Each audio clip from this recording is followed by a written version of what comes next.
Hey, what's going on? You know who it is, you know what it is. All right, man, check this out, man. You guys know I wouldn't be me if I wouldn't put out a video, you know, in regards to the Alton Sterling situation. I've seen the video, I've seen several videos. I've seen the TV video, I've seen the store video, where basically the police was slapping him around like he was some kind of, you know, like he was some kind of hoe or something. See, they don't want you to see those angles. They didn't want you to see the store owner video. Now, there was a rumor. Now, they put out that he had a gun. Okay, that's fine.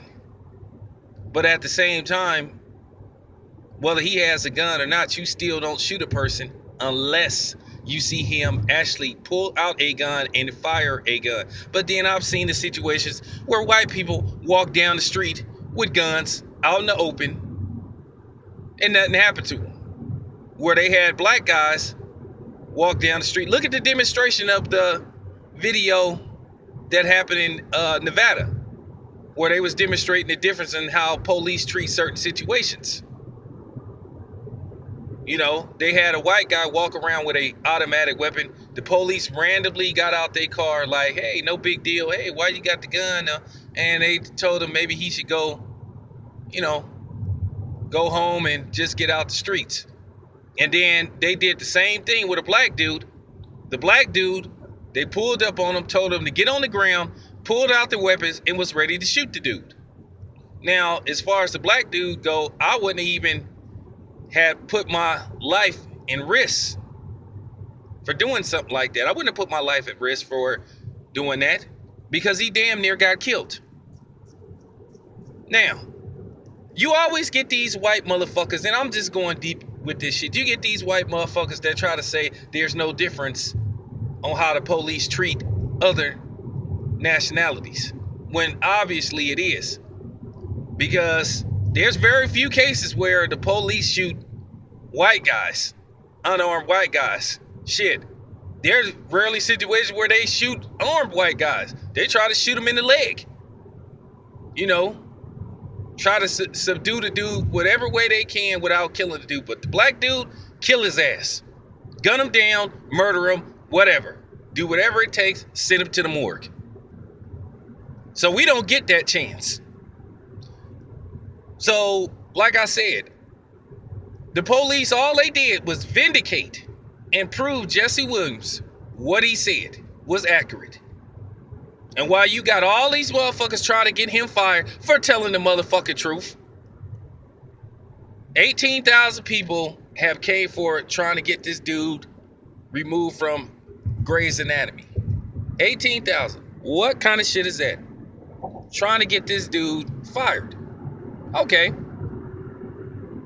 Now what they gonna say? See, that's the problem. You know, with white people, they don't want you to tell the truth. Like I said, they gonna keep trying to get you to spin the truth. They don't want you to have a voice. They don't want you to use your mind. They want you to be quiet. They want to silence you no matter what. And like I said, man, I'm not being silent. And because one, as a black person, I'm tired of seeing my people murdered like wild animals. When you get these people that portray black people and say that we're violent animals, as you can see who the real violent animals are, it's the motherfucking police, motherfucking white people. You know. And I'll listen to Superboy's video, and Superboy is right, but I'm gonna tell you something. It don't matter whether you struggle or don't struggle with the police, you still can end up dead. You know? I don't know if I told you this story. This happened to me a few months ago. You know, I was driving down East 14th Street, you know, in San Leandro, California. I was taking my homeboy home. We had came from a little club. Now, all of a sudden, the motherfucking police came out of nowhere. Said I was swerving when I was driving, which I wasn't. Then he told me he smelled marijuana in the car. Nobody had no marijuana on him.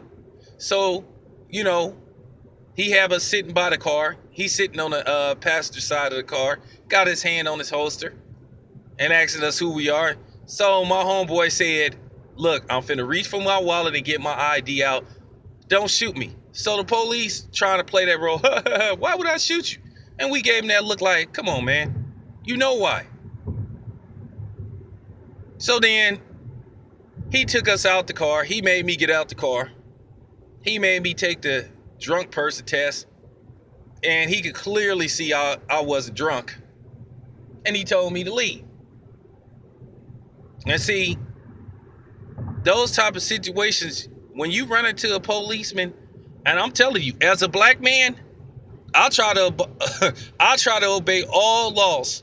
I don't even give the police a reason to stop me.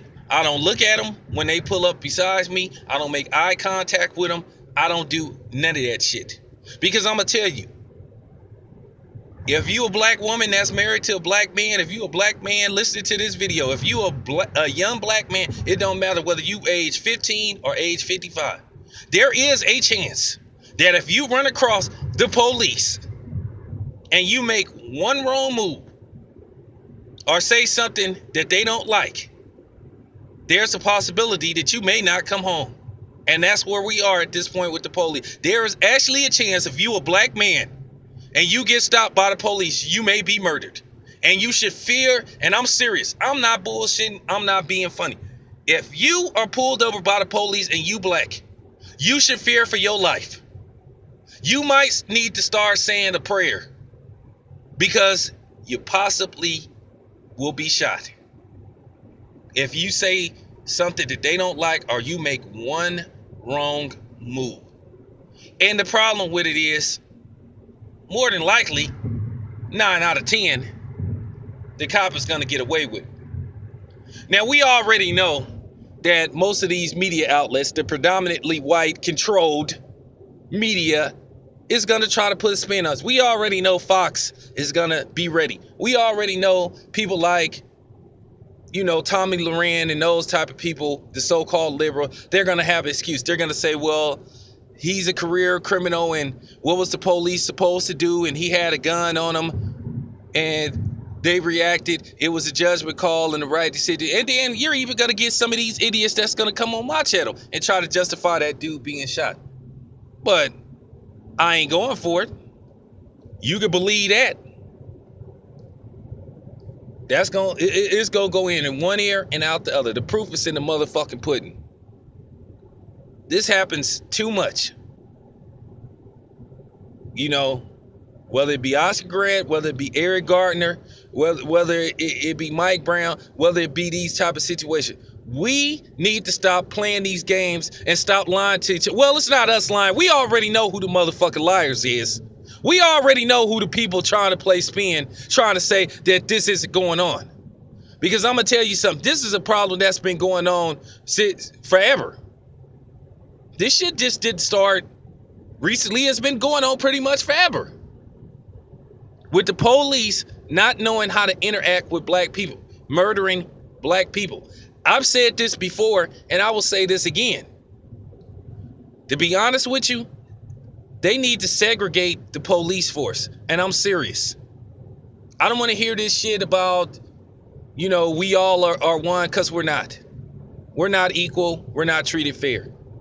To be honest with you, I really do think, and I've been saying this, and maybe it's starting to push time to push this movement. Maybe they need to start having black police work in black neighborhoods, Mexican police work in Mexican neighborhoods, white police work in white areas. Because it's obvious that these police don't know how to interact with other races. It's proven. We have more than enough proof. And it is what it is, man.